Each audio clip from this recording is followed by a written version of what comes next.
జగిత్యాల జిల్లా ధర్మపురి నియోజకవర్గం జగిత్యాల జిల్లా కేంద్రంలోని ఇందిరాభవన్ మరియు తహసీల్ చౌరస్తాలో నిర్వహించిన 76వ గణతంత్ర దినోత్సవ వేడుకల్లో ఎమ్మెల్సీ జీవన్ రెడ్డి గారితో కలిసి పాల్గొన్న ప్రభుత్వ విప్ ఎమ్మెల్యే అడ్లూరి లక్ష్మణ్ కుమార్. అనంతరం జిల్లా కేంద్రంలోని పోలీస్ పరేడ్ గ్రౌండ్లో నిర్వహించిన 76వ గణతంత్ర దినోత్సవ వేడుకల్లో జిల్లా collector Satyaprasad IPS, SP Ashok Kumar IPS గారితో కలిసి పాల్గొని శుభాకాంక్షలు తెలియజేశారు. ఈ సందర్భంగా వారు మాట్లాడుతూ రిపబ్లిక్ దినోత్సవ సందర్భంగా గౌరవనీయులు పెద్దలు మాజీ మంత్రివర్యులు,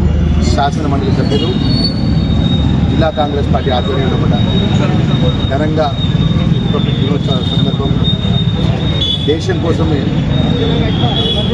ఎంతోమంది మహనీయులు ప్రాణ త్యాగం చేసి ఈరోజు రిపబ్లిక్ డే సందర్భంగా ఘనంగా జాతీయ పతాకం గౌరవ శాసనసభ్యులు చేతుల మీద ఆవిష్కరించుకొని ఏదైతే దేశం కోసం ప్రాణాలు అర్పించినటువంటి మహోన్నతమైనటువంటి నాయకులను స్మరించుకుంటూ వారి యొక్క జీవితాన్ని త్యాగం చేసి జైలు పాలై మన బ్రిటిష్ వారిని ఎదురుడి పోరాటం చేసినటువంటి మహోన్నతమైన నాయకులను మరవలేని వారి యొక్క పోరాటం అనే విషయాన్ని కూడా మనకి గుర్తు తెచ్చుకుంటూ మన రాజ్యాంగ నిర్మాత డాక్టర్ బిఆర్ అంబేద్కర్ గారి యొక్క ఏదైతే రాజ్యాంగపరంగా దేశంలో ఉన్నటువంటి అన్ని వర్గాలకు సమానమైనటువంటి హక్కు ఉండాలి, అందరికీ న్యాయం జరగాలన్నటువంటి మహోన్నతమైనటువంటి ఆ రాజ్యాంగ నిర్మాత అంబేద్కర్ గారి యొక్క సాక్షిగా ఈరోజు రాష్ట్రంలో ఉన్న గౌరవ ముఖ్యమంత్రి గారు ఒక మంచి పర్వదినాన ఏదైతే ఒక నాయకుడు ప్రజలకు ఇచ్చిన మాట అమలు చేయాలని చెప్పి ఆరు గ్యారంటీ పథకాల్లో భాగంగా ఈరోజు 4 గ్యారంటీ పథకాలు తెలంగాణ ప్రజానికానికి అందిస్తూ రైతు భరోసా కానీ,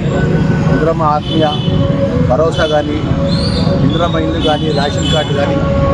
ఇలా తెలంగాణ రాష్ట్రం ప్రజానికానికి ప్రతి నియోజకవర్గంలో సుమారు ఒక నియోజకవర్గాల్లో ఒక మండలానికి పూర్తిగా ఆ యొక్క సంక్షేమ కార్యాలు అందే విధంగా గౌరవ ముఖ్యమంత్రి గారు, గౌరవ ఉప ముఖ్యమంత్రి గారు, రాష్ట్ర మంత్రివర్గం అంతా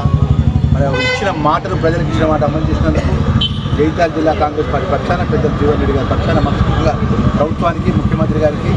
ధన్యవాదాలు తెలియజేసుకుంటున్నాను.